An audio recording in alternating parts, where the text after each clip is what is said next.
Say it in common.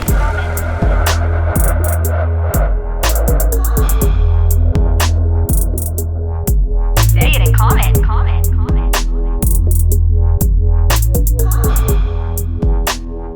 Hello, everyone. You're listening to Say It in Common, where we talk about it all, not just Dungeons and Dragons. I'm AJ Cannon. I'm Seth Templin. I was going to say a good 6 feet away from me is Dungeon Master Seth Templin. Yep. Keeping it quarantine safe. That's right. So we're going to hop into our first segment here, if we want to call it that. Keeping it in common, where we're going to talk about a little recap, a little segment about the campaign. And y'all just listened to episode 1. So, Seth, hopefully you've listened to episode 1. Yeah, hopefully if you've you should go over there now. But if you have, you know that we had a little tragic backstory there in episode 1. Why don't you tell us a little bit about that, Seth? Where did this idea come from? So to start out, our group has been playing D&D together for a good 3 years, I think. AJ's one of the newer members.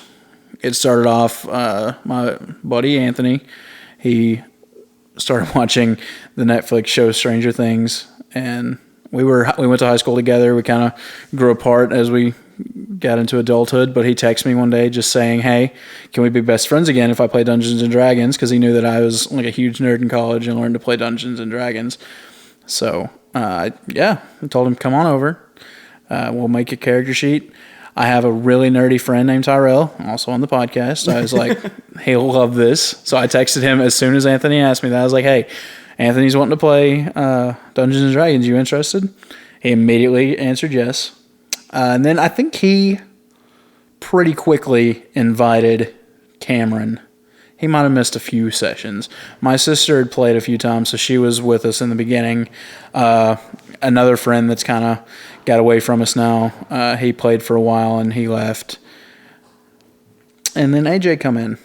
I took some convincing, though. Yeah. He knew he would like it, is why he didn't want to play it for the longest time. I knew I'd like it. I didn't want any more hobbies. Anything else to spend money on. He's a very busy guy. This is a pretty good hobby for not spending too much money. Well, yeah, pretty much. You don't have to buy, if you buy one set of dice, but I mean, anyone in the hobby will tell you you're not just going to buy one set of dice. I have probably 10. But you're getting nice gifts from your family for Christmas and stuff. Right. He has all the Wormwood, not sponsored, the boxes and Wormwood dice and stuff. He has some nice stuff. Yeah, I'm a little overrated, a little overkill. Yeah. So we've been playing for 3 years or so, and mostly I'm the forever DM to them. I kind of hate it, but I have my own forever DM. I have a group that I sometimes play with on a different night online. But when we're together, a few people's done some one-shots, but I've pretty much been the DM. You're the campaign, the long run guy. I try to make my games long so that we'll have a focus and get back as quickly as we can. So we did a lot of modules, and modules can be tough because they're strong. There's a lot of modules that are just strong out there. I have TPK'd my group 5 or 6 times. You don't like modules. I don't like book games because it's all combat. I don't know. It just doesn't leave as much room for role playing. I don't feel like you can be as involved because when the DM creates a character or creates an NPC or an entire town, he knows the whole culture and can describe that to you. When you're just reading out of a book something that somebody else created, it's just I don't know. See, if you had a good DM, not me, they could just bullcrap it for you. Not true. They can just bullcrap it. You do bullcrap it all the time. That's what I do now, yeah. I should just start doing that for modules, and you'd probably like modules a lot more. It's very possible. I just don't feel as invested in a book game. Maybe. I'm super invested in my character for the commoners. So we were just talking about this before the podcast, how AJ got in. I was actually running the players through the Tales of the Yawning Portal, and I'd kind of strung all of these different dungeon crawls into one story. They all were connected. I won't spoil any of them if you've not ever played. They're a lot of fun. Most of them are very classic from older editions of D&D that have just been brought up and made 5th edition approved. They're fun. You should play them. But I ran them through the Sunless Citadel, I think. I don't think you were part of that one. No, I missed Okay. I don't think I saw that. And then you came in for the second one, which was the Forge. It was. Hold on. That sounds. The Forge of Fury. That sounds right. Yeah. A dwarf lord had like hidden a bunch of powerful items away or something, right? That's the one where they fought the dragon. Yeah, down in Yeah. that hole with the water, and we were shooting it with bows and stuff. Yeah. And then you missed the next week. After we finished that one, we started the next dungeon. We got to the third one, the Hidden Shrine of, I'm going to say this wrong, Tamoachan, not sure, the kind of Native American one. You didn't step foot in that one, right? No, I Your didn't. character was there, I think. Or did we run it off my somewhere? character did not go. Okay. They went without me. And the mermaid in there absolutely killed everybody. So for me. it was, yeah. So Jack is still out there alive somewhere. He's still out there, and Yeah. he needs to make an appearance at some point somewhere. So at this point, I was kind of burned out on DMing. I wanted to play really bad, so I convinced Tate or Anthony to DM a few games. He did a one shot that turned into, I think, a 2 or 3 shot because it just took a long time. He built this enormous maze. That was sweet. It was super awesome. That was all homebrew, right? Yeah. Yeah. Yeah, he homebrewed the whole thing, That I was think. sweet. Tyrell did a one shot or 2. I think Cameron tried a module. But Tate's game, we were allowed to play evil characters, and I got to play, and I created a barbarian, Yeah. Female barbarian. a female barbarian. What was her name? I can't remember now. Sheila. Sheila, no? Shayla. Shalon. Shalon, because okay. I totally stole the name from Brandon Sanderson's Stormlight Archive book. Yeah. Okay. So she was super evil, and the whole thing was finding this book. It was like an evil book. Yeah, it's in the DM or the DM's book. I feel stupid for not knowing. It's like the Necronomicon, pretty much. But Yeah, it's not pretty called much. that. Yeah. And so we find that, and my character is in the room alone with it, and she steals it, and the entire maze starts coming down. And the other 2 players that was playing at the time, I just ran out and said, "We got to go." And you kind of metagamed a little bit, saying that I had it, Yeah. and you wanted to search my bag. So since we were evil, it was totally on board. We fought each other. And I held my own against 2 characters. It was pretty fun, but we used some interesting stuff. And then my character read the book, and Anthony rolled some stuff that happens when you read this book, and I became a lich. No, I became an undead, just an undead. Yeah. And a whole bunch of other non Yeah, it was important goofy things. stuff like yeah. you smelled from a I certain smelled really distance bad. away. Yeah, but so it completely changed this whole thing. But I had believed in a god until I read this book, and then my entire universe switched to caring about this book. I had to protect this book because I'd read it. That's just one of the things that happened. And so I killed somebody else. I killed my own personal valet. Oh, yeah. Yeah. Your helper dude. And I convinced Tyrell's character to join me because he was following an evil god already. So I Yeah. just convinced him, hey, we can wreak some havoc. Yeah. And your character I was left. off. You were kind of a good guy, even though you were a rogue and thief. Yeah, I was, the chaotic kind of guy. You So were the lawful evil one. Yeah. So we got into this thing where we decided to do another campaign and we were going to do an evil campaign led by Tate. He was going to keep telling the story of Shalon and we were going to get all the players to come up with an evil character. And then on the upswing of that, I was going to DM a parallel game of good characters led by AJ's character. We had another god come up and talk to him and told him he's going to have to fix this situation that he was a part of and kind of blamed him for it. So we were all going to create good characters. So I was going to DM the good game. Tate was going to DM the bad game. And eventually we were going to have this fight where we could choose if we liked our good character or our evil character more. And then whichever one you gave up, the DM was going to play that character in this final fight and see who actually won. And it was going to be a really cool idea. Super cool. Super cool idea. Great Love the idea. And Tate says he still wants to run it. it just didn't really work out at the time. Yeah. So, but during that, like me and Tate really got into home world building, and like I'd never really tried it before, and I suddenly like trying to help him build this world that I was going to have to DM for the good side. I decided I can do this. So I like started playing around with it, and I created the world that we're in now, Palexia.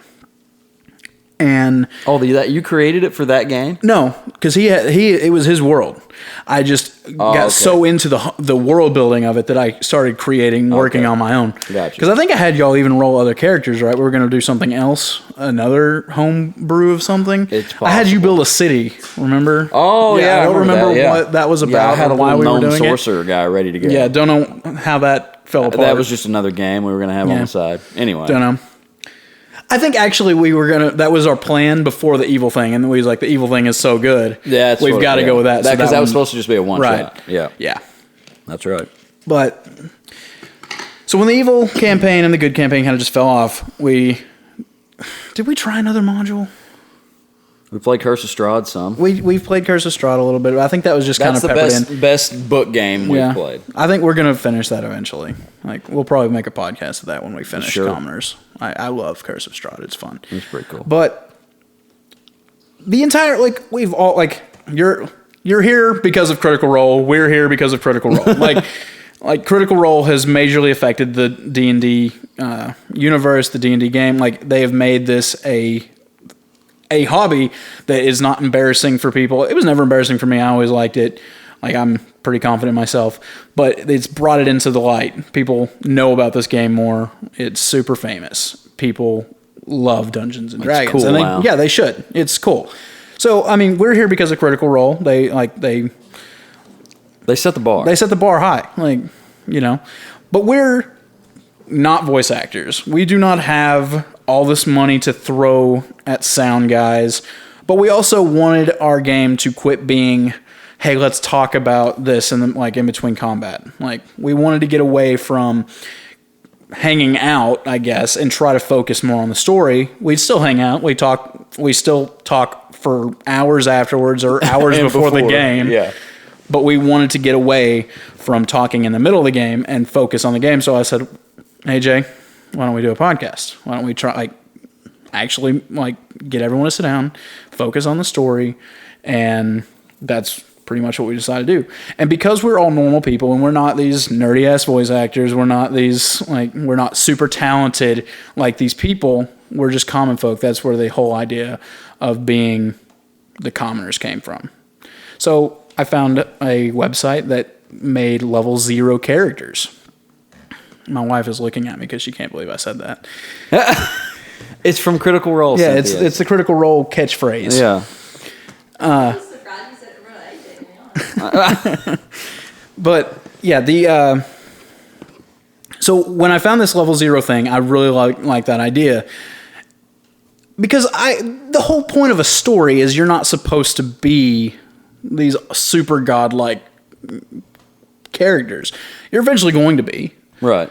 And actually, because y'all took the level 0, y'all's going to be more powerful than you were because you just got a butt ton of extra stuff. We did. You did get really cool stuff because, it's specialized stuff. Yeah, it's very specialized stuff, which you wouldn't guess that from Quincy, I don't think. We don't want to give too much away. But I didn't. I did get, I got some big pluses. Yeah. Because so you basically, you pick a background, right? That's all you're picking. You pick a background because you're not picking a class. And then you get background bonuses that you don't get because you're not getting a class. Which I even had them roll it. I gave them 3, it is a list of 100 different backgrounds. And I gave them 3 chances and they could choose whatever one and then create their character based off of that. So that's how we come up with an actor for AJ, a baker for Anthony, and I think it was Wizard's Apprentice was Tyrell's, and Dwarven Outcast, or I don't remember what his actually was called because I wasn't sure what he was getting at the time. I actually have that page saved right here. I was going to see we're what gonna I link get it for sure. Okay, so as an actor, I got +4 to charisma off of that. Just +4 at level 0 to charisma. At level 0, +4 to charisma, and +1 to all other. Yeah. That's insane. I mean, that's just then after that we would have we roll. I believe in the rolling system. I don't like doing the standard array. That's boring. The whole point of this game is for luck and chance. So we did the 4d6, drop the lowest one, reroll ones is how I do it. And they all came up with some incredibly interesting characters. It's great. Every campaign should start like that. Level 0. I mean, that's pretty cool. I mean, I guess if you're playing a one-shot or something, you need to be level 3, 4, 5, whatever, to make it fun. If you're doing if you're starting at level 1 and you want the whole premise to be that these were normal people, go ahead and start at level 0. Yeah. Like it only takes, I think, 100 experience points to... we leveled up after the first just plan on leveling up after the first episode. Yeah. Which I kicked y'all's butts in the first episode, right? Which pretty bad, but that was part of the story. Like I knew we were expecting it. That was the thing. Like it probably sounds really bad on the podcast. Like we're just walking in there and just getting the crap beat out of us. But y'all are just normal people, right? Those that group is adventurers. Like, and that was something else. Like I read this series called NPCs. I don't want to say I got the complete idea from it because I already told, but the whole thing is the book is about these NPCs in a game that somehow come to life and their life and their consequences affect the game that people are playing out in the real world, quote unquote real world, because pretty much there's two real worlds, the game world and the real world, and both decisions affect both areas. So it was really interesting. I totally recommend anyone reading that book series. It's not completely finished yet. I'm looking forward to reading more of it. But where was I going with that? But yeah, the whole thing is, if you just look at player characters, most of the time they're these murder hobos. And so I wanted to keep my players, which I don't think my players are murder hobos at all. I don't think y'all just want to kill anything that moves. Not at all. I've never had that problem with y'all. But I also wanted to put into the game a group that seems like other people are playing them. They, kind of like they can those NPCs, which I think did y'all know the name of the one that talked to you? Stefan. Okay, I definitely didn't give the names of the other ones to y'all. No, we don't know them yet. So, and that's gonna be interesting. I know who all of them are, and it's gonna be. I'm really looking forward to that. But they feel like they're above the law. They feel like they can do whatever they want and get away with it because they are the adventurers. And we have actually recorded a few games of that because we knew we're not the most dedicated weekly group. We just can't. Cameron lives 3.5 hours away from us. Yeah. So he can't be here every week. Tate's married. I'm married. AJ's not. Tyrell's AJ not. And Tyrell are always here. That's true. But like when you getting up in age and having like ties, like jobs, Cameron's like he has work on some Saturdays is what day we usually play. So like he just can't be here every Saturday. So we tried to get ahead, and I guess it's a good thing we weren't releasing them the whole time. Otherwise, we'd have a gap here. A huge gap, yeah. Yeah. So the last one we did was episode 6. Yeah. So we're quite a few ahead, but try not to give too much away here because we know. Yeah, we're trying to focus solely on the first episode. Did you what did you enjoy about the first episode? Because it was very different from any D&D game that I think that we've played here. Yeah, by far. Well, it's just you can't at level 0 you can't go fight. You can't go fight a bunch of like high level stuff. You can't go. It can't just be anything. You got to be doing like menial daily tasks. And the fact that you had us like trying to catch chickens, like that was. I mean, that is just it feels like a normal day. You're out just doing your stuff. I just thought it was kind of cool, and you got to kind of see like how each character was going to be. I don't think like you go into a campaign or you go into a one shot, you don't know exactly how you're going to play your character till you start playing them. Like you have an idea of what their background is or whatever, but until you kind of get into the character, we kind of talked about that before. Like if you watch like season 5 of a TV show and you go back and watch the pilot episode, like a lot of times stuff's way different. People behave way different. I think Anthony changed Buck from episode 1 to 2. I think he was way stupider in episode 1 than he gets down the road. Yeah, I think he wants him to come off as a much more down to earth, smart character. Yeah, yeah, and I like that. I do too. No problem with that. And we all kind of just came into our own little things. And but yeah, I don't know if I or catching the chickens as like a combat. That was the combat, or killing the foxes, I guess, was the combat. Pretty interesting and different and fun, and it was funny because we were rolling really bad and all that stuff. But I mean, how do you come up with the hammer drop there at the end? Okay, well, because it was dark. We were like, we're all having a great time. You know, it's funny, and then all of a sudden, wow! I like grittier things. Like I do want this to be I don't think I'll ever go that dark again in the campaign. Like people will die, and I mean that's just D&D. Right. I know that you players are never gonna do something that dark on your own. Like y'all would not become the other characters in that. Y'all wouldn't do that. None of y'all would. I just know y'all. Even if we played an evil campaign, I don't think y'all would. But I had to get y'all out of Hollyhead. Like, had to. You got to start the journey. You got to get the journey going. So, I mean, I railroaded y'all a little bit. Well, you have to. And as a DM, I think it's okay to railroad your players a little bit. Like, if you have players that are just trying to keep off the rails so much that they're just going to ignore your hints and stuff, super annoying. It's hard on a DM. Yeah. I want to do what you have planned because I know you have something cool planned. Yeah. So, I mean, a lot of times you try not to make it look like you're railroading us, but if you're trying to go somewhere with something, I just go. Yeah. That's where we're going because that's what you've got planned. I try to keep it open to you. Like, y'all could have went anywhere from that point. I just had to get y'all out of Hollyhead. I gave you the cart with the vegetables as a way of making some money and kind of sent you up north. If you wanted to go south, you could have went south. You didn't have to listen to me on that. I would have followed whatever. But that's what we would do. We would do whatever anybody told us to do. They said go such and such place and try to sell this. Mayor Vannevar was a person of influence to y'all. Right. Also, gosh, it's been so long I can't remember Tyrell's mentor's name. Solaris. It was a weird name anyway. Yeah. But I had to get y'all out of there, and. It shows just how corruptible the Black Cloaks or the Silent Brothers, whichever. So we're supposed to know that they're paid off, I guess. Yeah. Did the adventurers pay them off, or they just don't care? Well, I think it was the way I envisioned at the time. The adventurers were the first ones, and they reported y'all.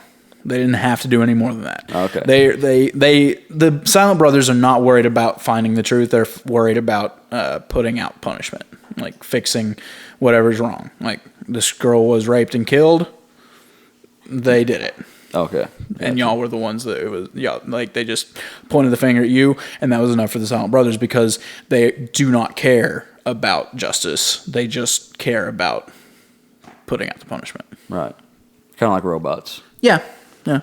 But they're not robots. They're not robots. They're humanoid things. Is there I mean, I don't want you to give too much away, but is there something deeper with them? Absolutely. Okay. And if y'all continue to allow me to railroad y'all, we'll probably find out within a few sessions. Okay, cool. Like I said, I actually planned on starting this campaign. I think I've told you before that I wrote this campaign to start off already at Derry at level 5. Yeah. So from Hollyhead to Derry, I'm just trying to get y'all to level, and then we'll get on the main storyline that I've had kind of figured out for a longer time. Okay. Everything has been kind of just made up at this point. So just free balling. Yeah, and cool stuff. Yeah, it's fun. That's part of. I don't want to railroad y'all too much. If y'all, I can't talk about the next episode because it's not dropped yet. Right. But y'all get to a place and y'all could have left it immediately if you wanted to. Just we've got to get these vegetables. We've got to hurry. It would have been fine.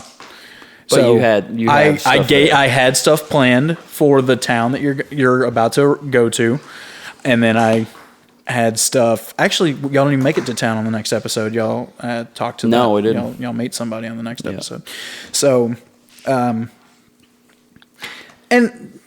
we don't play the longest games. We're not going to put out a 6-hour episode. I don't think. Maybe if we have a super boss fight that takes that long. I don't plan on role playing for 6 hours because that's hard to listen to. We want our podcast to be short and concise, and by giving shorter games, we're able to really. I can find out where y'all want to go. Well, the first one I think was the shortest one. I mean, they've been pretty much over 2 hours, 2.5, 3 hours. Yeah. But one more thing: do we ever do anything that you're completely surprised by? In the first episode, I thought you were going to stay in the bar and flirt with Bridget. Oh, while they went to go get the chickens, and you can probably hear me like panicking a little bit. So what would have happened if I would have stayed? I mean, I pretty much had Bridget already convincing you, like, shouldn't you go with him? I'm like, yeah, you should go. Oh, you thought I was going to do that on my okay. I thought Anthony's character Buck was hardcore trying to get you to stay, which makes sense. I mean, he wants you to hook up with his girl. He's trying to be a good friend. Good friend, wingman. Yeah, you just you just can't even think of everything that's going to happen. No, there's no chance of it. People always do something that's just completely wild, and that's fun. I want y'all to do that. Like, go off the rails a little bit, and I'll rein it back in somewhere. Yeah, I'll catch up to you if we have to make a U-turn or something. Right. Well, that's a good DM. See, that's where I mean, when I do a one shot or something, I mean, that last one that you and Tyrell did, I mean, puzzly one house that you're in, you can't really go too far. You just got to investigate. One shots. I mean, it's a very short railroad. Yeah. I mean, what you can be an absolute douchebag and just completely like, nope, we're not going to that place. Right. Yeah. Take us somewhere else. Make something else on it. No, yeah. That's not fun. Like, you've worked for a couple weeks on that. Like, no. Right. And I've never played with that kind of player. I don't think. Like, I've just somebody that does whatever. No. What you got planned? Most players, especially if they've DM'd, know like. This is the carrot on the stick. We're supposed to follow that. Well, I mean, if you think of it as like playing a video game, normally you're going to follow the quest. Yeah. I mean, a lot of video games. That's not true. Like, I think Cameron says he still hasn't beat Skyrim because he's just doing everything else. So see that I'm the opposite when it comes to video games, which Seth knows. I mean, I hate side quests. I was playing Skyrim and I'm late to the game. I mean, I just beat it like a few weeks ago. I'd never played Skyrim. And Tyrell got me to borrow it from him, and I played it. But I was always texting them, saying, like, asking questions and stuff, and not knowing what to do. And because I was just trying to beat the main story. And the first time I got up there to fight Alduin, I mean, when y'all did that run through the day, I don't know how you beat him because I was like level 10 and I could not do it. We beat it like level 4. Yeah. Well, not being an experienced player, I was like, I don't know why I like suck at everything. And so then I started doing side quests. I'm like, I'm like leveling everything up, and now I'm really good at stuff. Yeah. And I just didn't realize how the game worked. There's no wrong way to play a game. No, but I mean, the things that are in the game are there to help you get better at something. Yeah. Like the Thieves Guild is to make you better at speech stealing and lockpicking. Right. And if you do. Something else, whatever. I mean, the Mages Guild, magic. Yeah, magic. I mean, you can. That's how you kind of do the game your style, and that's how you get better at stuff. And I don't like deviating from the main course. I'm just not that. My mind doesn't work that way. Better now, though. Yeah. I understand better now. If I play any more Elder Scrolls, I'll know. I kind of need to. Oh, Elder Scrolls 6 coming out sometime. It's gonna be the best game ever, probably. Probably will be, and I'll probably have to play it. Yeah, that was one thing I was going to talk about on here. Is I've skipped a console, and I'm coming in hot on the next one. Good. And I was gonna. So you think I should go PS5, right? I'm a hardcore Sony fanboy. Oh they just kept falling.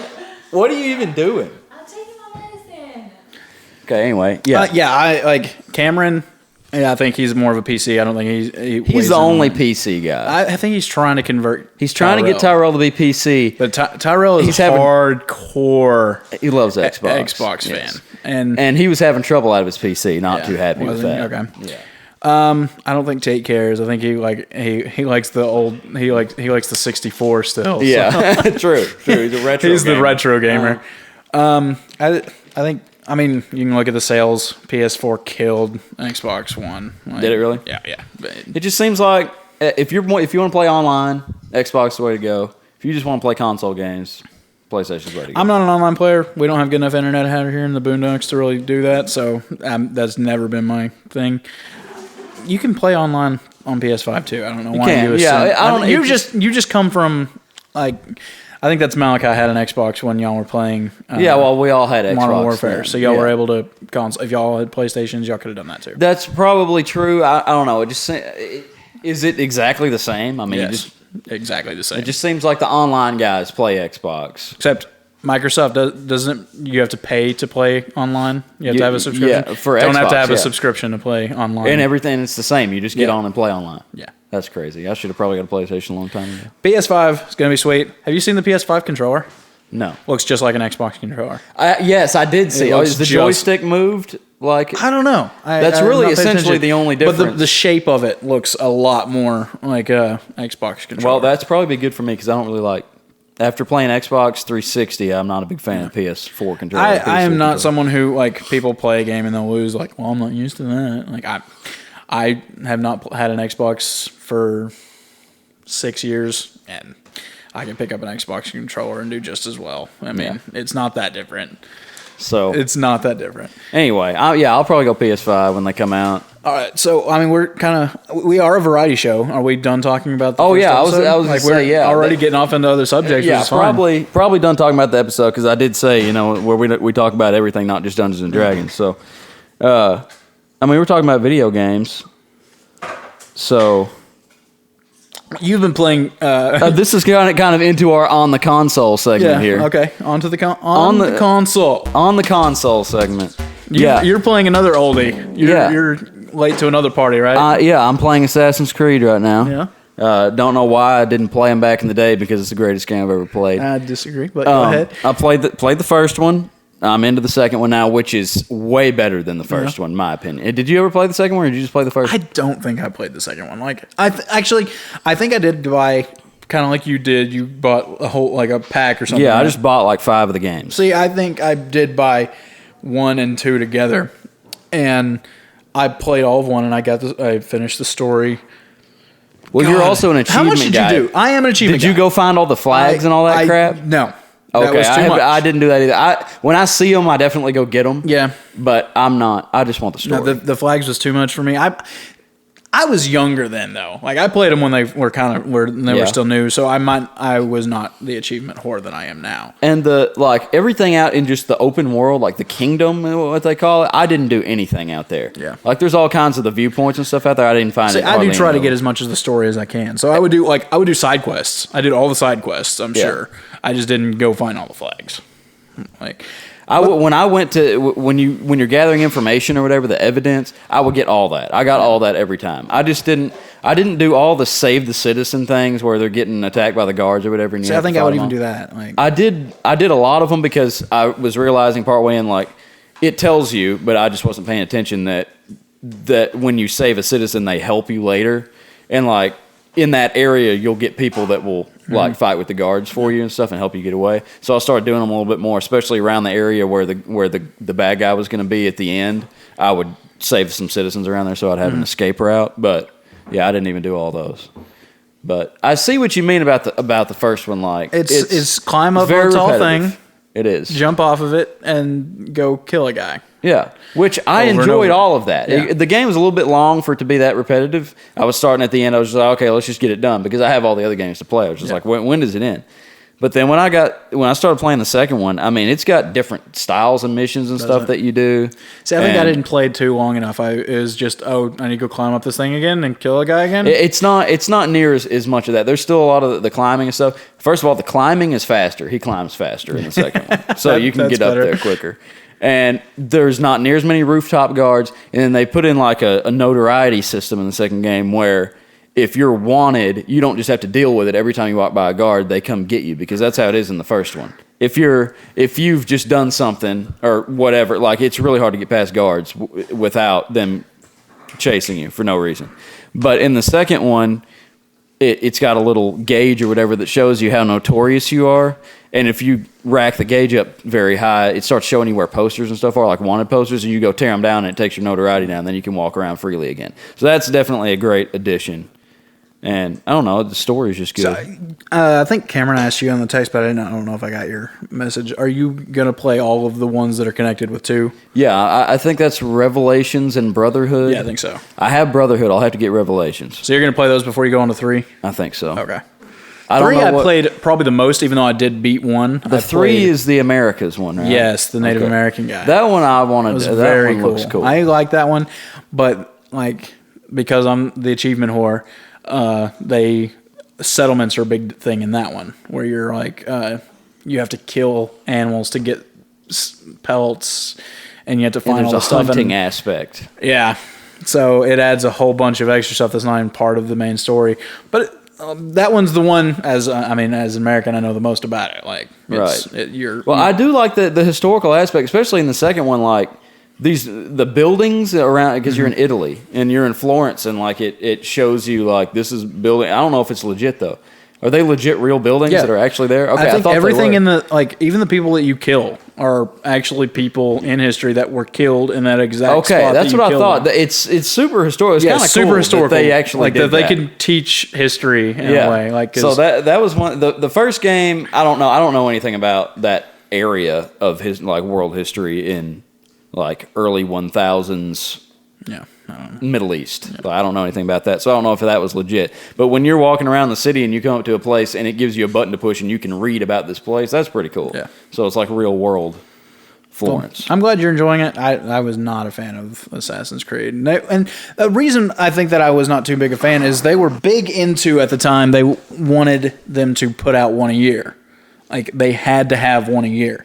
So, that's tough. Sports games are a one-a-year thing, and they don't improve much from right. year to year.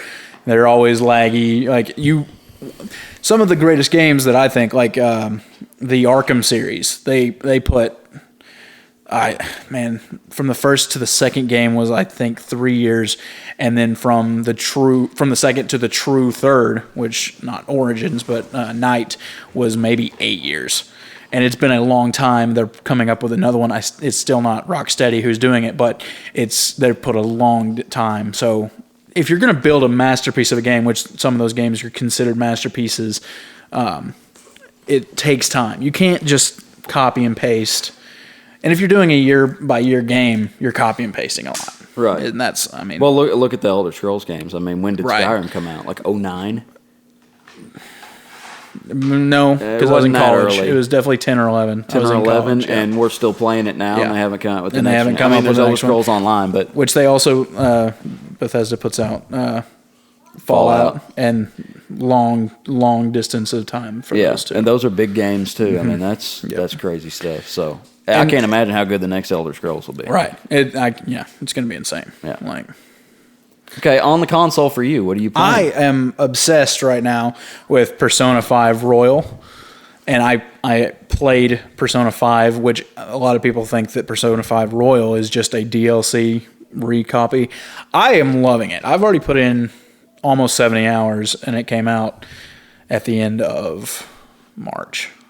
We're like 2 weeks 70 hours? I put in 70 hours, yeah. My wife's not very happy with me. What is I don't even know what this is. Okay, I don't think you'd like this game. I'll show it to you when we get finished. I don't think you would like this game at all. I would not recommend this game to you. For the majority of it, you're just reading. It's kind of God. It's an anime manga kind of thing. Did you show me that before? No, not if it just came out in March. Like I said, it came out a few years ago, like 3 or 4 years ago, the Persona 5, and this is their remastered, perfected edition. I think you did show me a little bit. I probably did, and I don't think you. Like this probably game. not. The fighting is cool. It's turn based. It's it's not a hard game. It's just the story's fun. Either. The story's deep. It's kind of. It's kind of gritty and dark in some places. It's kind of childish. I mean, they're most of the thing, it comes from Japan. So, I mean, the story is not going to write over perfectly to English. I think when things come from another language, it kind of gets kitted down a little bit, sounds more childish. Yeah, probably so. But no, it's a beautiful game. Love it. Been, like I said, I put in 70 hours, and for the most part, like all of the main stuff, all of the hearts that you're trying to change in the game. The whole premise, if you've not played Persona 5, I'm giving it a bad Yeah, you told me that I wouldn't like I'm telling you wouldn't like it. But the whole thing is you are this kid who life is throwing every curveball at. You tried to help a woman, and this person sued you, and you got on it was put on your record that you're a miscreant. Your parents send you away, and you live with this guy above a coffee shop, and you have to go to school at this one place, and everyone thinks you're a troublemaker, and you meet another troublemaker, and you find out in the very first story is there's this gym teacher who is having relationships with some of the girls at his high school, and he's physically abusing members of his volleyball team. He's a Olympic gold medalist, so everyone respects him, but because he's respected, he gets away with everything. And the whole thing is he wants to expel you because you're troublemakers. You're kind of that he's doing this stuff, and you go into this whole separate world that is a part of his cognition. How he sees the school, he thinks he's the king of the castle, so the school becomes a castle, and he is the king of this place. And you're trying to change his heart and steal his heart, so his you desires. see the game inside the game. Yeah. It looks like a castle, Right? But really, you're just at a high school. Yeah.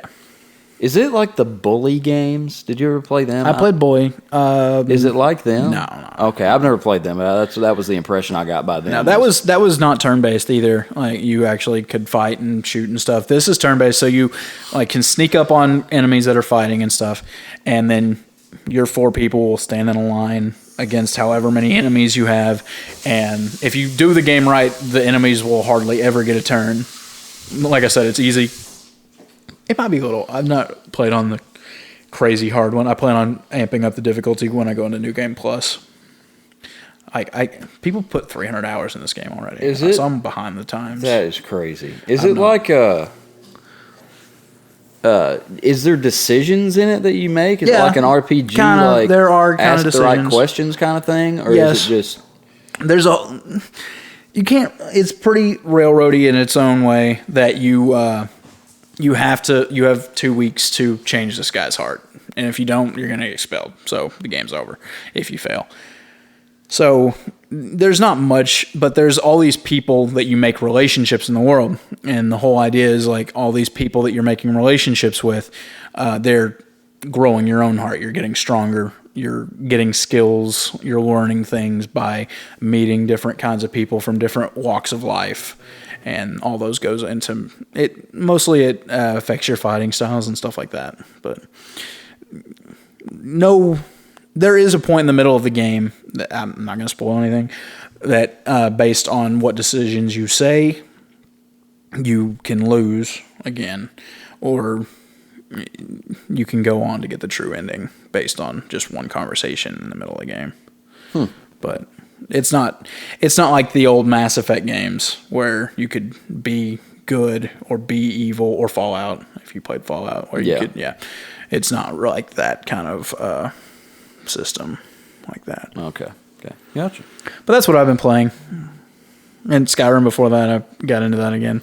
Yeah, we've all been playing that. I was trying to get the platinum on that for the 3rd time, because I platinumed on PS3, and then I platinumed on PS4, and then I lost.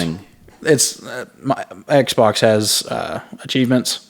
Yeah. PlayStation has trophies. So the different trophy, how the achievements are worth different amounts of points. So you're trying to get the trophies are bronze for the basic ones, silver ones for the harder ones, gold for the insanely hard. And then when you get all of them, you beat the game achievement is a platinum trophy. Okay. Yeah, I'm not interested in that kind of stuff. So I love the glitters. The thing about these games though, like Skyrim and Assassin's Creed, I was robbing myself of inspiration. I feel like playing D&D and stuff now, I feel like I can visualize. You said everything is Dungeons and Dragons. Yeah, it is. You watch a TV show and wow, this is Dungeons and Dragons. Yeah. Speaking of which, that kind of brings me on to a movie that I want to talk about, and I think that's part of your. Yeah, Seth's movie minute. Cue it up. Seth's movie minute. I finally watched this. My wife would not let me watch this with her, so she was sleeping yesterday, so I finally was able to watch this movie. Onward. And it's been out for a little while on Disney Plus, and it was out in movie theaters before that, but they released it pretty quick onto Disney Plus because of this Corona thing, you know. This movie was fantastic, especially for a Dungeons and Dragons fan. One of the main characters, the one that's voiced by Star-Lord, Chris Pratt. Yeah. His whole premise is he plays a Dungeons and Dragons style game, and it's relating to the real world, and he's like taking his kid brother on a quest, and he's pulling out like cards that he's telling power-ups and spells and stuff like that. I'm watching this tonight. You should definitely watch it tonight. It's so good. It is. Pixar has never made a bad movie, for one. Like, yeah, no way. Pixar makes fantastic movies. Disney. Did they make Brave? Was that Pixar or was that just Disney? It's Pixar. Yeah, because it's part of the Pixar theory. Not a fan. Not a fan of Brave? I love Brave. It was just, I could have told you what was going to happen. You liked Brave, didn't you, babe? Yes. She said yes. You made your dad watch Brave, right? Yeah. I just thought it was kind of, I don't know. Why do you not like Brave? I could have told you what was going to happen 5 minutes into the movie. Okay, I can tell you what's going to happen in any movie 5 minutes into the movie. Could you tell me what was going to happen on Inside Out in the first 5 minutes? Yeah, they're going to fix the kid. Yeah, but not the way they did. I thought that was pretty clever. That was touching. I mean, some of your memories in your life are not both happy and sad. They are, but I didn't really see that coming. Oh. See, they played up, the happy, the joy. Joy is her name, Joy, right? Yeah. She's trying to make every memory happy. Like she's a control freak about it and not letting anybody else do their job. Yeah. And then the sad girl is like having these impulses to make stuff sad, and then they realize they have to work together. It's just a great premise. Yeah. And that's a great movie. That's a fantastic movie. Sad, happy, Pixar makes great movie. Good movies. Like, I've never seen a bad Pixar movie. Toy Story, always good. Yeah. My favorite movie. Do you know about the Pixar theory? No. The Pixar theory is that all of these movies take place in the same universe. And they play with it because they put all these, they put things in every movie. You're going to find little Easter eggs. Yeah, I've noticed them before. Like the ball from... The ball, yeah. The ball's a big one. From Toy Story. There's... I don't know if... yeah. Is probably. Woody in something? I feel like I've seen Woody in the background. Or like I know Buzz is... I think Buzz is in Monster Inc. Maybe. Yeah, in the I think he's in the little girl's room. I think there's some toys in there that are... Yeah, and Monsters Inc. has a lot of them. Monsters Inc. has like posters from that show Buzz, I think. They actually have a show, so. Buzz. No, they have posters of... Because when Andy gets Buzz, he replaces right. Yeah, I think those posters are in... I'm not sure. Anyway, so what about the same universe? Okay, so you were talking about Brave. The Pixar theory is that little witch is actually Boo from Monsters Why is that Inc. the theory? That's just the theory, because in all of her carvings of bears, she has a carving of Sully in her shop. That's one of the little Easter eggs. Oh, it's their Easter egg. Yeah, well, that he's there. But that Brave is like prehistoric, like medieval times. But it's magic. And Monsters Inc. is present day. Well, it's magic. Kind of. She can. I don't know. That's not my favorite part. It is interesting. Like, so you go from. They have, like, I've never seen The Good Dinosaur, but that's like supposed to be the furthest back one because it's prehistoric. I haven't seen that one either. So is that Pixar or just Disney? I think it's Pixar. Disney movies don't count. It's just the Pixar. Just Pixar. Just Pixar movies. Gotcha. Yeah. And so,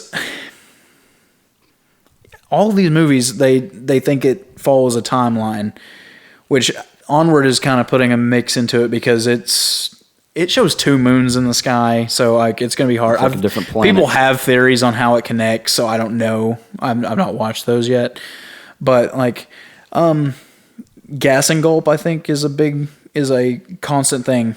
Gas and gulp, I think, is like the gas station of a lot of these. You can find gas and gulp in a lot of places. The pizza truck. Is in a lot of different ones. Yeah, the Pizza Planet. So Pizza Planet.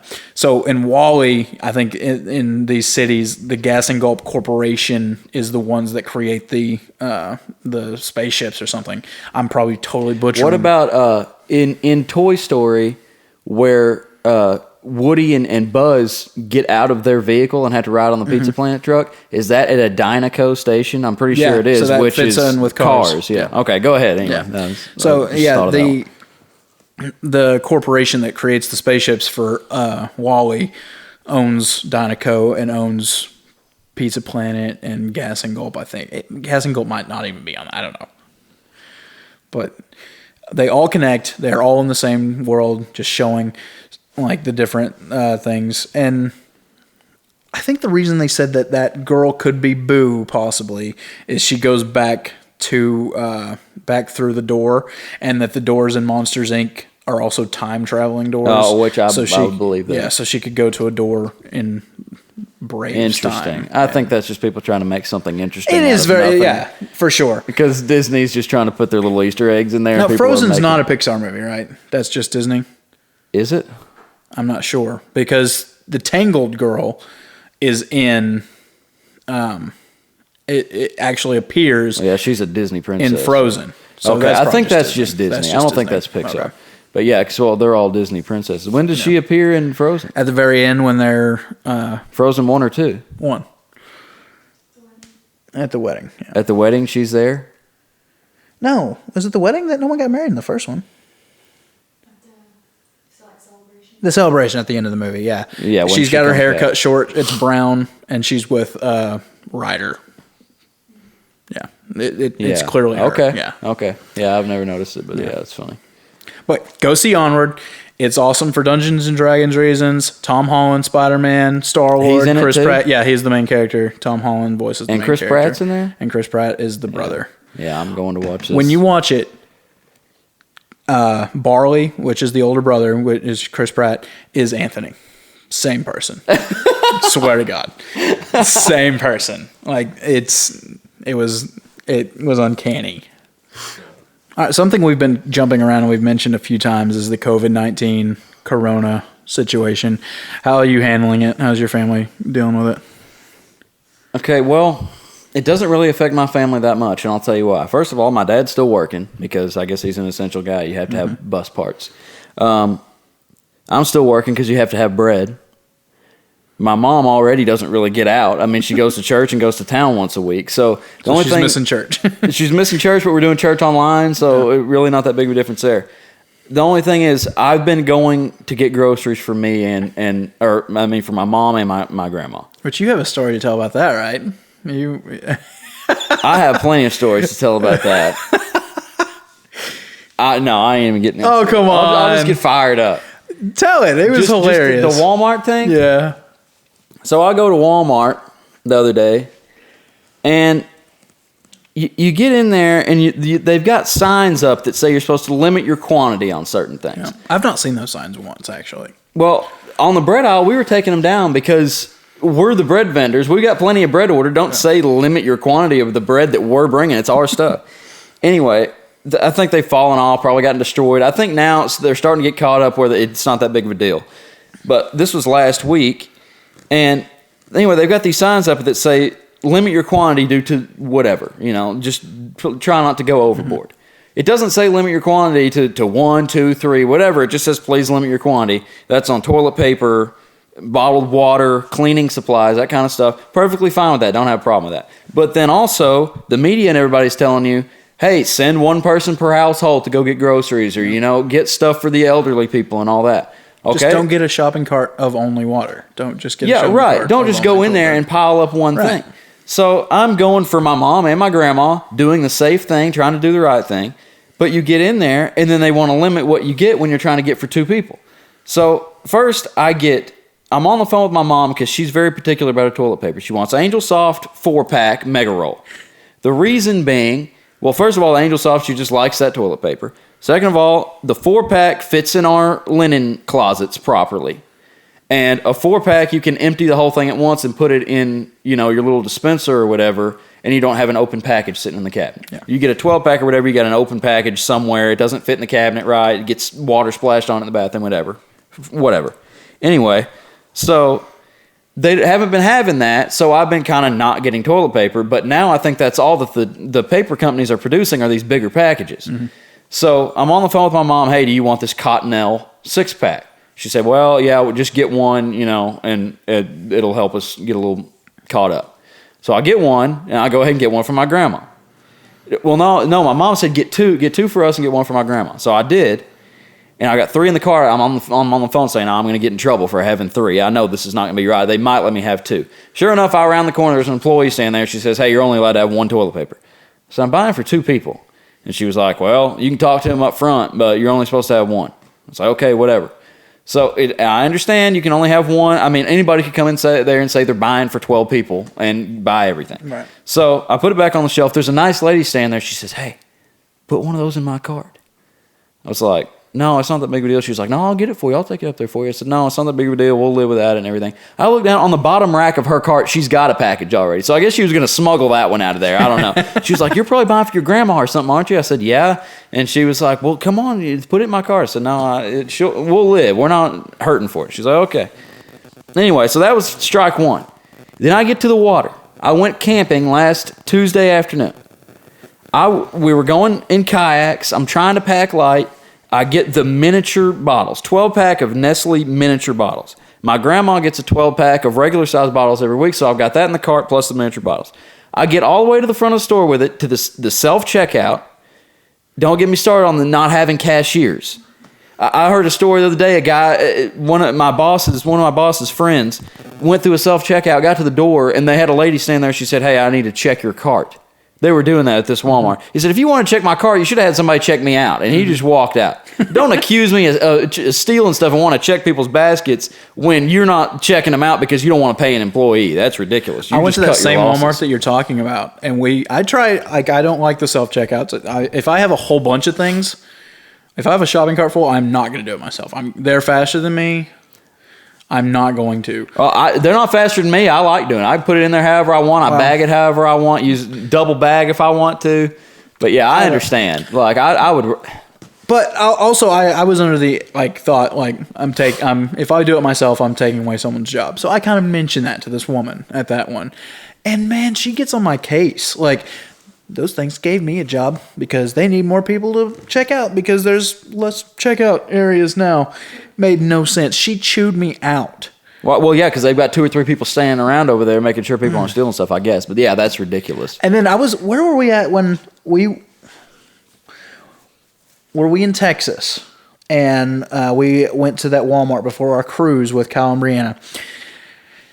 And I think we was getting some sodas and some snacks or something. And we're checking out. We did self-checkout. I think we had 3 things. So we have our bag and stuff. And you don't bag a 12-pack of soda. You carry that out. Right. So we're walking out and we get stopped. And the guy's watched us this whole time. Like, I've seen him watching us. Yeah, just staring at us. And he has to stop us and I need to check your receipt. Man, then go stand at the register and I'll come check out over there. If I was trying to steal, it's $3. Yeah, pack of 12-pack. You're really doing a good job by stopping me. Yeah, but also you've got cameras. I don't guess sodas would beep though. If no, that's just electronics and stuff like that. But it was so frustrating. Yeah, that's ridiculous. You watched us, you saw us beep it. Why do you have to check it? I didn't like that either. Well, anyway, to finish my ridiculous story, I get up there to the front of the store. Now, it doesn't say anywhere what you're supposed to limit your water, your bottled water to. I get up there, and I'm checking out, and the lady that's guarding the self-checkout area comes over there and says, "Sir, you're only allowed to have 1 package of water." I was like, it's for 2 different people, which shouldn't have been my excuse. My excuse should have been, well, I guess I should have got a great value pack of 40 or whatever they've got back there because you're not letting me leave with essentially 18 bottles of water here. I've got 12 full size and 12 mini bottles. Yep. So I handed her the mini ones and she left with it, wouldn't let me take it. I mean, are you serious? How about a little bit of common sense? They wouldn't let me leave with 24 bottles of water when I could have got a big pack back there. I think you're just being selfish. Yeah, it really looks like I'm just trying to rob the joint. I've got 1 thing of toilet paper in there for 2 people. Yep. Guess I'll bust that open on the way home. And then won't let me have 2 packages of water. Yeah. But we got to stay safe and only send one person for groceries. We were getting milk. She has bought so much milk. She's hoarding milk now. Milk goes bad. She freezes it. That It's works. frozen. Yeah, you can freeze milk. It's best to like pop the top and pour like a cup out because it'll expand, But yeah, she's freezing milk for us now. We have like 5 gallons. No, They've not ever been out of milk when I've been in a store. All the stores have milk. We went the time before last that we went. It was kind of right in the deep of like that Walmart has nothing. Like everyone's panicking. Yeah. And we actually was like, can we get 2? And they we don't see a sign. So we've never been stopped and told that we can't take out something. Yeah, well, today I was at the toilet paper. I did get one thing of toilet paper today. They had a lot today, and there was a couple in front of me with a kid, and they were looking at the toilet paper, and the guy said, "You want to get 2?" And the woman said, "No, let's just get the 1." I was about to say they're not going to let you have 2, or they wouldn't last week. If they do this week, I'm going to be ticked. Yeah.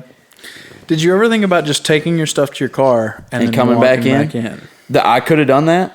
Yeah, and they probably wouldn't say anything. Yeah. The principle of that. I knew you'd have the principle of that. Yeah, the principle of that.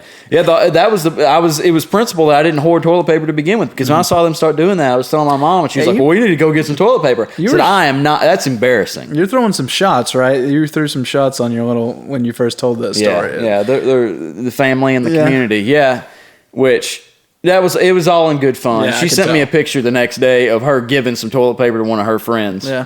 And do they hoard all year round, or do they just like, oh, people are going crazy? I don't know. They had like 3 different brands of toilet paper in the video. The video we're talking about, somebody that I follow on Instagram in the community here, she made a video of her kids unpackaging all these big 12 packs of toilet paper, and they were stacking it up and jumping over it like a hurdle, like to see who could jump over the most. Which that's a family of 5. I understand they need a lot of toilet paper, but what are you trying to do? Yeah. Are you just flaunting? Hey, we've got the toilet paper here. I wouldn't have done that. I'd have been afraid they were going to call an airstrike in on my house, and people be surrounding the joint coming in to steal all my toilet paper. That's like. Just saying, hey, here's where the jewelry is, and leaving your doors unlocked. That's putting a target on your back with the toilet paper. At the early stages of it, we our church had not been canceled. It was early, like it had not really gotten to the middle of the country yet. It was still up in Washington and in New York. And we went to church, and we told some people, like, we're almost out of toilet paper. We were kind of joking around. No way our small community Walmart's out of toilet paper. Yeah. So we went out to eat after church to Sonic with some other young married couples and stuff from our church, and we were telling them, like, yeah, we're planning on getting some toilet paper. We hear some places are empty, ha, ha, ha. And we were the last ones to leave, and they all had decided we got to go get toilet paper too. And we get to Walmart, and it was the aisle was gone, but they'd also stacked a really stupid stack. Like, it was to the ceiling of toilet paper. Like, if you pulled one out, the whole thing was going to collapse. Like, it was really, really dumb because everyone wanted it. Right. But yeah, it was all gone. Like, and we that was before they put a number on it. You could actually get as many. So I think we got like 5 or 6 packs that night. Wow. Just because if everyone's that insane. So I guess we were the hoarders, but if everyone else was that insane, we would come in at the tail end. We have to get some to put, well, luckily my mom and grandma stay ahead on that kind of stuff. So we've been all right. But yeah, that's just, it's insane. I don't know why that was the thing people went for. Not canned goods, not food. Canned goods have been hit bad. Well, yeah, the canned goods did eventually go. But the very first thing, I remember the very first day, it was a Thursday, and I was out delivering bread, and I had seen some jokes about it on the internet and stuff, but it hadn't happened yet. We went in the Dollar General at the front of town at Heber Springs, and there was 2 or 3 old ladies in the checkout there with baskets loaded of wet wipes and toilet paper. Yeah. And I went, oh my gosh, what is happening? Yeah. It's kind of, it really came around kind of like snowstorms here in Arkansas. Yeah. People have to go and get their bread and milk. Yeah. I don't know what they're going to eat with milk just bread sandwiches. and milk. But people did panic, and people did kind of, they went crazy, and it put places in a pretty bad bind. What do you think of it? Like we're a good like 3 or 4 weeks into this quarantine now. Like our church was canceled. We watch online. We do try to go to town once a week to get our groceries and stuff. She's been going through her tooth thing, so I've actually had to go to town quite a bit. But I'm not going into stores. Right. You're not affected. We don't go anywhere because we're farmers. Our work is here. So. Yeah. I mean, I got to be out there. I might be exposed. I don't know, but I've invited you into my house. So we're gonna Lysol that couch down. I don't blame you. I don't blame you at all. Okay, so I just looked up the number because I've not been keeping up with the numbers, and 25,786 people have died from the corona as of today. Yeah, April 13th. That's twice as much as the swine flu epidemic under Obama. So I mean, it is apparently worse than. Is that that's global though, right? No, this is just the United US? States. Okay, yeah. The global's way higher than that. I don't know what the. I don't know. Well, how many have died of the flu this year? You got those numbers pulled up? So the worldwide death is only 125,678, with almost 2 million confirmed cases and almost 500,000 recoveries. So just 125,678 have been dead. And I hear that they are like majorly jacking up the death numbers because they're saying if you have a fever and you die, they're calling it the corona. Wow, if you have any symptoms without being tested, without maybe even having it, they're calling it the corona. There's a lot of these presumed positives. Presumed positive. Super weird. How do you presume? Like, they just assume. I don't know. I try not to downplay it because it is people's lives, people's family, people losing family members over it. So I know it's a serious thing, but I mean, at the same time, I don't know. We were talking about this earlier, but I mean, you can't really believe the media. Some are trying to make it sound worse than it is. Some are trying to make it sound better than it is. It's just like, it's all speculation. Nobody knows how to fix it other than wash your hands and try not to be in public too much. So I don't know. Yeah, the left is definitely just trying to use it as a way of defeating Trump in the upcoming election. Right. The right is just trying to bash the left with it and say, we were right, you were wrong. So, I mean, you're right. You can't look at it from... The media is going to lie to you no matter which media. All biased. One way or the other. Yep. No truth. Just bias. I don't know. I think it's blown up in one way. You know, I'm the conspiracy guy. Everyone you are the conspiracy guy. And you can see, like, Christians out there, if you're into your religion and you've read Revelations and stuff, you believe that there's going to become a time when the mark of the beast is going to come around, and they're going to want to mark you either on your forehead or on your arm, and be able to keep track of you. And the conspiracy theory that I've heard from, because my family's into the conspiracy theories, I don't know, that this is the government is milking this for all it's worth. And that they're testing this as a way, once we come up with a vaccine for this is, I think, a guy who's running for governor in Michigan is the politician that's let this slip. South Park has an episode where they say conspiracy theories, like the reason you hear about them is the government wants it to slip so people will think it's crazy. So like South Park's a great show. They come up with it's really smart. Like if you want people to believe it, try to make it seem like a secret. So that's the whole point of conspiracy theories. Like if something is leaked, and people think it's crazy, some people are going to believe it, but it's out there. It's not completely secret. So this guy in Michigan, I think it was Michigan, is saying that the government is using this to eventually, like, you won't be able to go into Walmart anymore once the vaccine for this comes out if you don't have the vaccine. You're not going to be able to bank at certain banks, and that is going to lead. I think she has a cousin who's really getting into the mark of the beast will be in the vaccine. Like, you won't get the vaccine unless you were chipped or something like that. So I don't know. I don't know about the conspiracy theory on this one. The 9/11 thing, I'm all about that. I'm not about that. But I don't know about this one. Like, I think that. Did you see that video of where the coronavirus supposedly come from in China?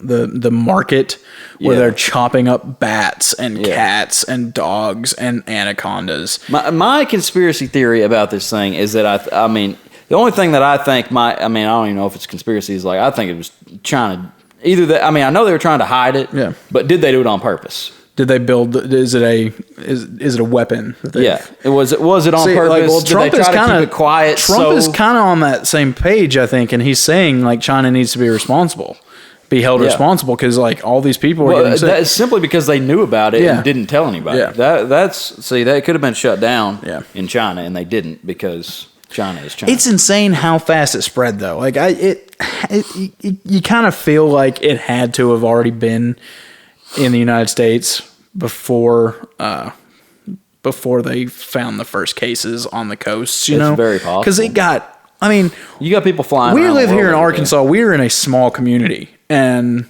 we are surrounded by people who. I don't think it's presumed positive. I think it's positive. Like they actually have it. Like, and how do you get it? Like, I guess it all comes down to the 6 degrees of separation. Yep. Things, Exactly the what it bacon, the Kevin Bacon effect. Yeah, 6 degrees of Kevin Bacon. Yeah. Yeah. I mean, if Kevin Bacon has it, I could have separations from him. I mean, and all might have it, you got like- is you have one person fly over here from another country, Yeah. touch everything in an airport. Then you got people from every state walking through Yeah. there, touching the same thing in the airport.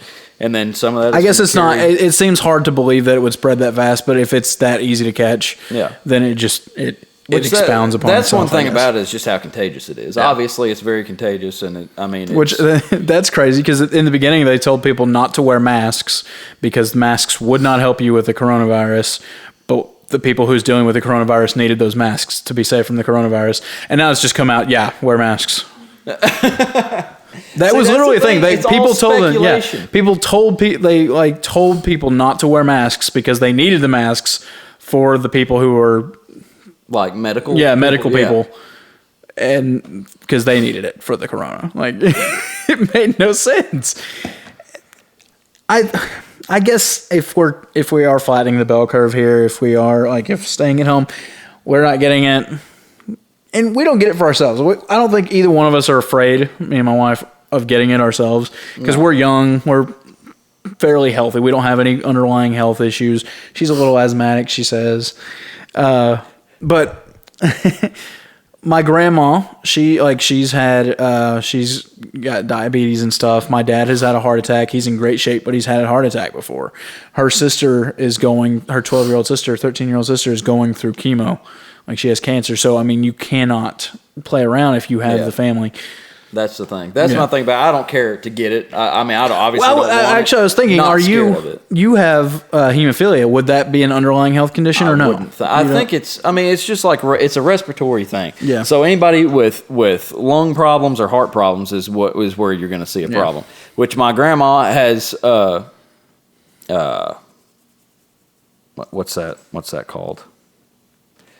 What's it called when you got fluid around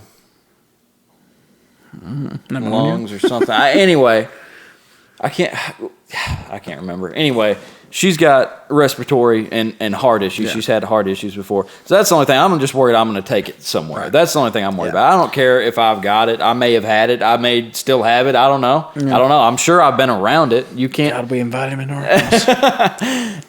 I mean, I don't know. I don't know who all has brought it wherever, but I think it's out there more than we think it is. Yeah. Like we think, if you've been exposed, if these people flooded Walmart like they did, Right. people have been exposed. Yeah.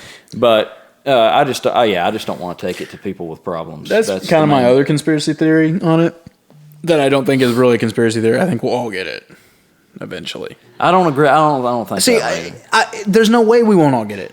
Like if it's that contagious, and they don't they're gonna have to start pre-vaccining people, and they haven't come up with anything yet. Eventually, they're gonna open everything back up. So then everyone's gonna get it. Well, I just don't. Not if it's iced out by then. Will it die? Will it just die if no? Supposed to. Is it? Yeah. But that's why I think a lot of it's just crap because I mean the flu comes around every year, kills thousands and thousands of people. We don't say a word about it. Is this one going to come back every year? Is this going to be a yearly thing? I mean, when do we just? Can you get it twice it's just a strain of a coronavirus. This is a certain Right. one. The A 19th. coronavirus is like a cold, right? Right. It's just a bad one. So the colds go around all the time. So I don't know. I'm just staying the course. It's hard to take it seriously when every year we have a new disease, Especially swine election flu, years. Zika virus. We was seem the to mosquito- have this what was problem. the mosquito one? West Nile. West Nile. Swine flu, Swine E. flu. coli. Yeah. Every year like next year but this is the first time it's ever been locked down.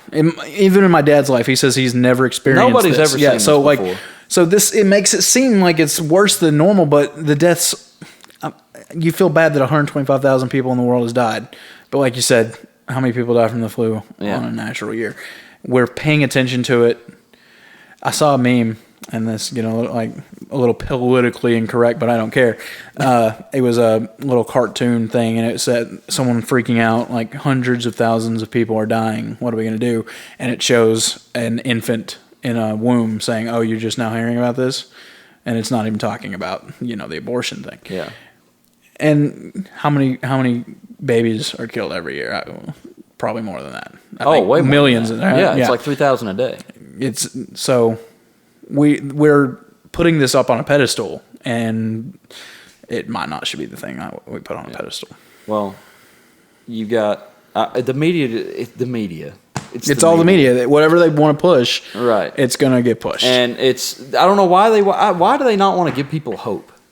Like, hope doesn't sell. I guess. Yeah. I mean, they That's would rather. always been the running They joke, want a yeah. tragedy. They want to make stuff sound as bad as possible, and they're inspiring panic in people.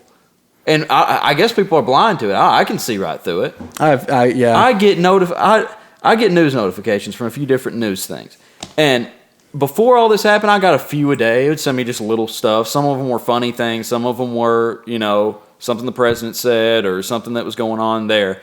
Usually just breaking news, big things. And now it's, 2 or 3 an hour, it seems like, and it's all COVID-19. I'll guarantee you 9 out of 10 things that I get are something about this virus. Yeah. It's like, I understand it's important, but I'm just not, I don't know. I can't buy into it too much. Yeah. I'm being careful for my family and my peers. That's how I am. That's me. Being careful for my family and my peers. It sucks that we can't play D&D. We tried. Yeah. We tried one time, and you did not like it. I'm not.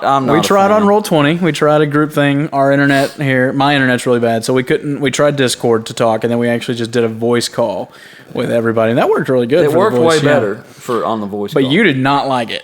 I like being able to hang out with everybody, see what everybody's doing, and then I don't know. It just took forever. It's like everything took forever, which I understand. We all had new characters. We were playing on a new thing. None of us were used to Roll20, all that stuff. Then my internet's bad on top of everything. I was clicking to roll, and it would take 10 seconds for my roll to pop up. I don't know. It wasn't really for me. Of course, I created just a normal kind of character that could just run in and smash stuff because I didn't care. And everybody else is playing Magic stuff, and it just takes a while when you're using Magic and you're not used to that stuff yet. Yeah. New characters and everything. But yeah, I don't know. I like hanging out and seeing everybody better. Yeah, I do too. I would try it again, but no, we'll probably play sometime. Well, I'm sure we will. Hold to that. But we can't do commoners like that. No, I don't want to. Way too I definitely do not want to do commoners like that. Way too problematic. Yeah. But thankfully, we've got some backlogs, so we'll be bringing them hopefully until this is over. Have you done anything new with the corona? Like, have you been kind of improving yourself? That's kind of the big thing all over. Oh, yeah. That was what I asked you originally. That was the first thing that I asked about this was, like, what's going to come good out of it? And, like, what I see from it, it's just people getting an awareness about stuff like this where, maybe we'll be a little bit more hygienic. But then you see businesses and churches, like, people that have to communicate doing it in different ways. Like, these, in our community, we're, small, pretty well small churches everywhere, not very technologically advanced. And you're seeing them have to learn how to navigate Facebook, YouTube, learn how to use a camera, learn how to do stuff with audio and record stuff well to get their Sunday services up. I think that's super cool. Like, that's what we've been doing. Luckily, my church, we're pretty technological between me and a couple others. Like, we can put something pretty good out. But I think it's good for some of these that, maybe they didn't want to go the technology route because that's, we got to be old fashioned and everything. But I don't know. I think that's one cool thing. It's like just people having to stretch out and do stuff a different way to get stuff accomplished, and the way businesses are doing it too, and people just the way they're having to communicate. I think it'll be good for that. Yeah, our pastor actually came out Saturday evening. Him and his wife were going around passing out communion packets, just a little thing of grape juice and some wafers and a prayer cloth that they had prayed over, and they took it to as many of the people that was kind of local to them as they could. And then on Sunday. During the online service, like he said, okay, we're going to take our communion now. And that's, this is funny because everyone like that talks about doing stuff, like we went to the store, but we kept our 6 foot and we sanitized. They didn't come inside. They just, they handed it over and we cleaned it off, and it was Corona safe. Yeah. I guess, but I have, being pent up at the house, which we don't leave all that much. I think we're more of runners than this. Like we'll go and hang out with her sister and our brother-in-law, and like she's dying to see her sister that's going through the chemo, and you just can't because her immune system is bottomed out, and so we don't get to see her mom and her dad because they're around Amy so much because of that. So we can't see some people. So we don't run as much. Church obviously has been canceled. We don't go see those people. But like to do stuff here at the house, I have got super into cooking because of this. I've got super into books a lot more. Like I used to read all the time, and I'm reading more. I'm listening to more stuff. So I guess there is some good. I guess that's another good thing is just stuff that you don't normally get to do. I've been fishing a lot, and I've been playing video games a lot. And those are two things that I haven't done very much just because it's been so busy just normally. Yeah, it's good to get a new hobby. I think this is, and if we had a family, like had kids, I figure because school's done, right? They're not going back to school till September now. Right. Kids are going to remember this all their life. Right. Like, because you're sometimes some families they see their dad at nighttime when he comes home from work, and they leave in the morning to go to school, and they don't they're getting some family experience that I think that's going to be pretty awesome for them. But then you also hear about families that are probably like, no, we can't handle our kids. We drop them off at our grandma's, True. But I think if families are willing to embrace this time together, it can be pretty awesome. Right. There is good from this that you can take. Right. I think we're going on to our last segment here. Is that enough about the coronavirus? I think so. Yeah. What is the things something I love? Something I love that you hate. This was my idea before we come on. We're trying different segments. We're going to try different things as we go on about this. There's no sports to talk about right now. There's no sports. Yeah. The thing about me and Seth, we're not just your typical nerd. We don't just play Dungeons and Dragons and that's it. I'm the guy who can hang out at a basketball game or a football game and then go play Dungeons and Dragons. Right. I've always bragged that I could be part of a knitting group, and as long as I'm with the right people, I'm going to have a good time. Right. I could do that if I had to. Just to do it all. Yeah, try everything at least once. That's I'll try anything once. I think my thing is I'll try anything twice because everything changes after a while. Especially food. That can be true. Yeah. So something I hate, or I love that you hate. Yeah. Okay, so do we want to put like a timer on this? Like give you 60 seconds to make me like something? Oh, no, I don't think I could do that. I wasn't planning that. But I can try. Well, was it the idea that you're going to try to convince me to like it though? No, I just okay. Sure. It doesn't have to be 60 seconds. Just put a timer on. Okay. No, let me put a timer on and just see. Okay, yeah. Go. Okay, Batman. Batman is the freaking greatest superhero. Yeah, well, let's lead off into this because you already paused it. Because we didn't say what we were going to talk about. Okay, so I'm not a big fan of Batman. You don't like Batman. Let me just give the reasons I don't like Batman. Really, the only experience I have with Batman is the Dark Knight movies that came out. And perfect Dark Knight movies. Who is the actor in those? Christian Bale. Just annoyed me. Something about the movies. Oh my God! So, what you want to go back to George Clooney? Have you seen the old ones? I have not seen any of those. The only ones I've seen is the newest Dark Knight movies, and I saw one of them No, I saw Batman versus Superman too, and I was falling asleep because I was so bored. Okay, no I just one don't in understand that much DC is about going to tell DC. you Batman vs Superman was a great movie. Okay. Anyway, So, the main reason I don't like, I can't get into Batman. He's not a superhero. yeah. Not a superhero. He's just a dude, and I think he's overpowered. If he can beat Superman, Overpowered. he's overpowered.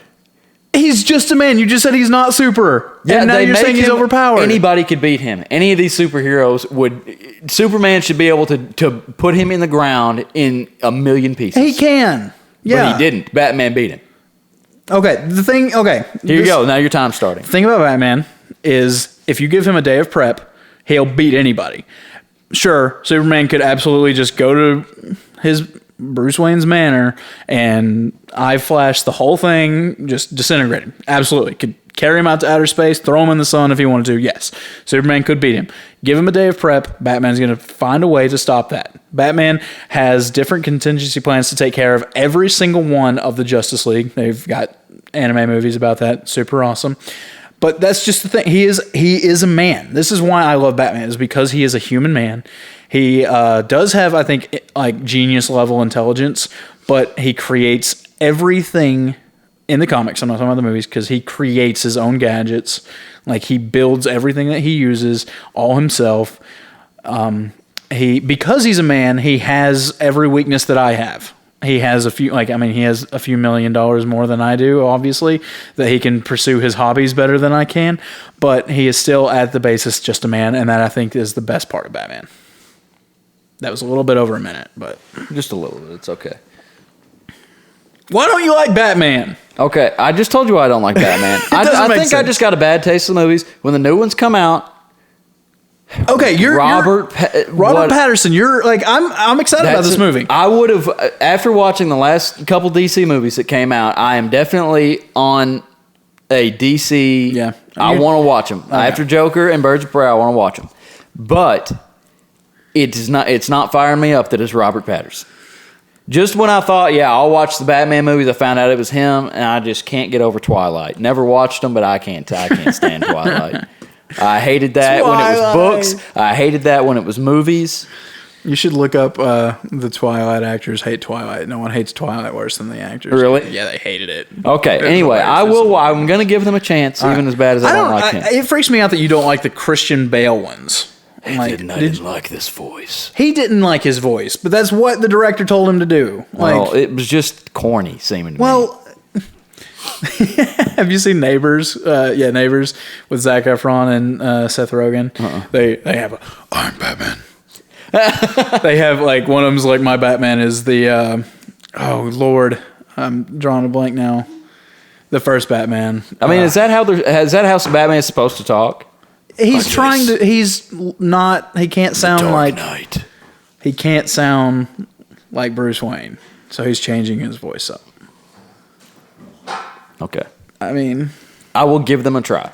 Because I know how doesn't, much you like Batman. Doesn't Tobey Maguire in the Spider-Man movies, when he's talking to like Mary Jane, stuff like, yeah, he does. But it's kind of yeah. comical. But I'm not a big fan of Tobey Maguire either. well, Does that make you mad? do you like Andrew Garfield better than Tobey Maguire? Yes. Oh, you 100%. idiot. You And idiot. definitely Tom Holland way better. Tom Holland is still a little under Tobey. No. Okay, He's great. here's the thing. Perfect Spider-Man. I think Tobey Maguire is a better Spider-Man still. He's more of a kid. What? Sam Raimi, I like Sam Raimi better as the director than. Oh, I'm not going to talk about The Amazing Spider-Man. I'm not going to talk about Andrew Garfield. Not talking about that. You don't like Andrew Garfield as Spider-Man? Well, Tobey Maguire does not seem like a child to See, me. you're not Like, a comic book fan, are you? I've never read a comic book. I've not read much comic books, but I have looked into the lore of comic books, so I know what. Like, I know. You know what Spider-Man is supposed to be. Yes, I know it's not Andrew Garfield, and his friggin' he's cool. He was too cool. He was probably a little too cool. Yeah. Tom Holland's about right though. I am okay with the new movies. I actually really loved Far From Home. Far From Home was That was a good one. fantastic, much better than Homecoming. Much better than Homecoming. It's fine. They're both great. I love Spider-Man. He's my favorite. I love Spider-Man too. And Iron Man. Spider-Man's my favorite. And I love how Spider-Man and Iron Man, the relationship they've had, because they're my favorite too. Yeah. So that's I've always liked Spider-Man. I've Spider-Man games. I played a lot of the Spider-Man games. The Spider-Man, I think they call it 2000 or something. It was the one on Super Nintendo 64, and computer had it on a computer back then. I had it for the computer. Oh, I love that game. That was a pretty good fun game. I don't think I ever beat it, but it was a fun game. But man, Batman is. It freaks me. Like, you hate the trilogy. And that's what, like, the best of Batman. I've just not. I don't think I got a good taste for it. I've just seen one of them, I think, and which one turned me off? I don't even remember. I mean, The Dark Knight is a beautiful, gorgeous movie, like with Heath Ledger as the Joker. I think that was it. And you didn't. Oh. I like him, Heath Ledger. What's something that you love that I hate? Yeah, we're gonna do Assassin's Creed. Okay, tell me once again why you don't like Assassin's Creed. Oh, well, it's just boring games. They're like, you climb something, you climb up a really high rock or tower, and you look around and you jump off, and then you go stab somebody, and then you do it another 30 times in the game, and that's game 1. And then you do it 200 more times in game 2. Yeah, when I was texting you, the D&D group, and I was saying, this is such a great game or whatever, saying all this stuff, and Anthony said, yeah, talk to me in 30 hours if you're still on the first mission. Yes. Okay, here we go. All right, start your timer. Okay, first of all, if you've only played the first game, that doesn't do it justice after playing the second one. It's just an entirely different level. Just a lot of different, more variety, way more fun, and just a cool time period to be working in. Second of all, okay, the history of the whole thing is cool, and how they're working in like their own conspiracy theories that they're creating as how the Templars and the Assassins have been at each other for all of history, and making it fit into actual history is cool. Using actual historical figures, real world places, that's cool. Just the fighting is way better in the second one. There's moves in the second one that should have been in the first one, and it would have been better. The combat is super cool. The game rewards you for doing stuff right, which is something that I like. If you sneak around good enough, stuff goes way easier. If you prep your assassinations good, you will do better. If you pay attention to the maps, if you plan your escape routes, if you try to do stuff actually silently and don't just go in and kill everybody and kill all the guards and everything, if you do stuff right, the game rewards you for that. Time's up. Okay. And the last thing, it makes you feel like Jason Bourne, and those are like my favorite movies of all time. Okay. I haven't really, 3 came out in 2012. Assassin's Creed 3 came out. I've not played an Assassin's Creed since that one. So I've not played in 8 years. And I probably haven't beat the first one in 12 years. So, I mean, I didn't enjoy it when I played it 12 years ago. So, I mean, I'm looking through it with, bad shades, Yeah. So that could be it. I would enjoy it now. I'm more mature. I don't know. I felt it was just too repetitive. It was just not enough. The first one, I get that. I get it on the first one. Yeah. There's not a lot of variety, but they make you climb a lot of stuff, but that's just to get the viewpoint so you can gather the information. The gathering the information part's cool. Yeah. I mean, I'm like Spider-Man for PS4, the new game that just came out. I mean, they have those tower things that you have to swing to. Yeah, you love going around and finding all that. You got to do all that. So, I mean, I can't really, I might have changed. Yeah, you have to climb all that stuff. Yeah. And then go find all those backpacks. It's a lot easier as Spider-Man than as just a... That is true. That is true. But the second one, the climbing is a lot better. Well, so I'm willing to give Assassin's Creed a chance because you pretty much you played the third one. Yeah. But if you just play the first one, I feel like you've got about the same thing as me only watching one Batman. Yeah. So are we agreed? I'm going to try Assassin's Creed this week, and you're going to watch. Sure, if you can figure out a way to try it. Yeah, I'll try it. I'll try to figure out a way. If I have to borrow your Xbox for a couple hours, I'll give it a go. Problem. And yeah. And you can play the second one. What you can do is you'll bring your Xbox. We'll get 2 TVs in here. You'll watch Batman while I play Assassin's Creed. We'll just cram it all in at the same exact time. Okay. Well, man, that was a fun podcast. That was I mean, that's all. Do we have anything else that we want to talk about? I think that was all. I mean, I had my kayak adventure on here, but that's going to take a while to talk about. Well, Do you want to talk about it now?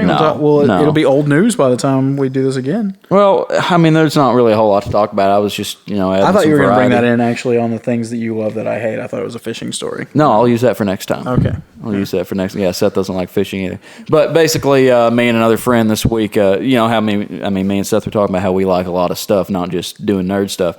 I mean, me and one of my friends went out kayak camping. So we put only what we could carry on a kayak. I would actually love that. I was going to say, you Yeah. need to come sometime. Yeah. But do you have a kayak? No, but I think Caleb does. My cousin. I could probably borrow one. Yeah, I mean, it's not too I hard think to I would find one. like to buy a kayak, but that's. You need to get a good one because of what I'm about to say.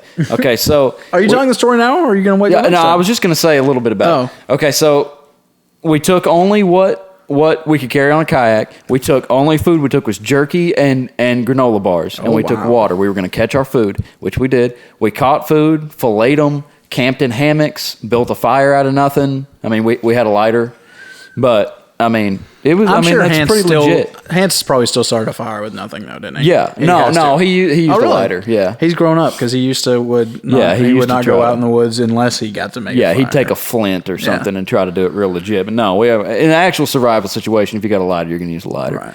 But everything was great the first day. Camped, slept pretty good, had a fire, had food. We were all right. He's putting out some spoilers for next week, folks. He's gonna get y'all hooked and make y'all come back right here. Fishing story hooked. Second day, the first day we were really trying to catch food, so we were catching anything. The second day we were just trying to bass fish because that was the idea. We didn't catch hardly any fish, but my kayak started to fail me. I have a cheap Ozark Trail kayak that I got last year. Not sponsored. Obviously. Not sponsored, and I don't claim them. Wouldn't claim it. And it's all. The last time we went, Hans and Malachi were in Rachel's 2-man kayak, and they flipped over one time. I took this little crappy kayak, and I managed to not flip over. By the end of this day, I had flipped over so many times it was unbelievable. I couldn't do anything. There was water getting in the bottom of my boat. It's not sealed well. It's cheaply made, and it's just designed to get water in it.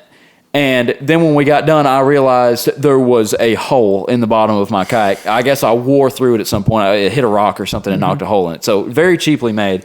I lost my rod and reel and Hans's machete because of that kayak. So now I have ordered a new kayak, and me and Hans were talking about this. Can you imagine being the guy that has to deliver a kayak in his UPS truck?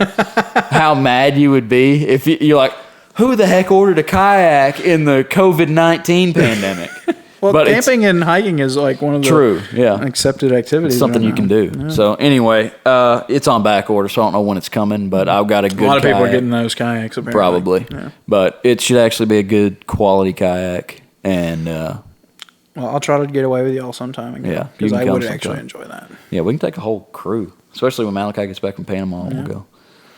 But do you have a hammock? Yeah, I think so. I used to. One of those Eno. No. Oh, that's pretty much I what can't you sleep need. in one of those. Well, anything that you can just hang up. I mean, something you can carry with you and hang up. I would rather sleep on the ground. Well, just bring a bedroll then. Yeah. Anyway, okay, that may be an adventure. He's not gonna have. He will not have to tell that story because he told the whole thing. I think. Yeah, I went ahead. I mean, that was it basically. I mean, I could get into detail, but that was pretty much. I broke my kayak, and I was ticked about it because we were having a good time. Luckily, it was right in the final stretch when I figured out it was broken. Yeah. But when you go to Buffalo? No, it's a creek over in Prim. I mean, it's rapids. Oh. I mean, even if you don't like to fish, it's a fun float. 12 miles. How long did y'all camp? We went Tuesday afternoon. We were trying to leave Tuesday morning. Ended up leaving Tuesday afternoon because of work. And we camped Tuesday night and finished it Wednesday. But it's good fishing and fun floating and just a jolly good time, yeah. I went camping with Hans once. Yeah. Just me and him. And the coons He was up all very your stuff. bored. I enjoyed it more than he did. Yeah. True story. It was a pretty bad experience. The exact same thing happened every single time I fished with you guys. No one caught anything. Well, when we go to the Buffalo, the last time we went to the Buffalo, we took some boats so we could just float down to the blue hole down there, and we caught a lot of fish doing that. It's hard to catch them just from there where we camp. I've went to the Blue Hole many times at the Buffalo and never seen anyone catch one there either, from the shore. Yeah, you got to be out there floating down because that's like 3 miles or something. Last time I was at the Buffalo was with a church group, and someone took a kayak, but I didn't get to go on it. But I think it just seemed more fun being around that camp area with a kayak. It would have been much better. Much better. But yeah, the Buffalo does not compare to this creek as far as like rapids. I mean, it's fast water the whole time. Well, I would probably flip because I've never been in a kayak. I've only canoed. Well, I don't know what's easier to flip. A canoe looks like it'd be easier to flip to me. But a one-man kayak at Agile, you just get down there and just tank through it. You got to. Me and Hans, one thing we figured out is you've got to keep the nose in front of you. As soon as you start doing this, you're going over in bad stuff. You've got to you got to point the nose where you're wanting to go. If you keep the nose in front of you, you won't flip. But that's the problem. You start bashing into rocks, you lose control pretty quick, and then you flip over. But if you can try to keep the nose in front of you, you won't flip. Well, we'll definitely have to try this sometime. Yeah, we'll go. Okay. Okay, that's all for the podcast. Say It in Common, episode 1. See ya. We're out. Thanks for tuning in for this episode of Say It in Common. If you liked what you heard, hit that subscribe button to make sure you don't miss our next episode. Also, hit us up on Facebook and Instagram because we would love to hear from you guys. Episode 2 of The Commoners of D&D will drop this weekend, so stay tuned. We'll see you next time.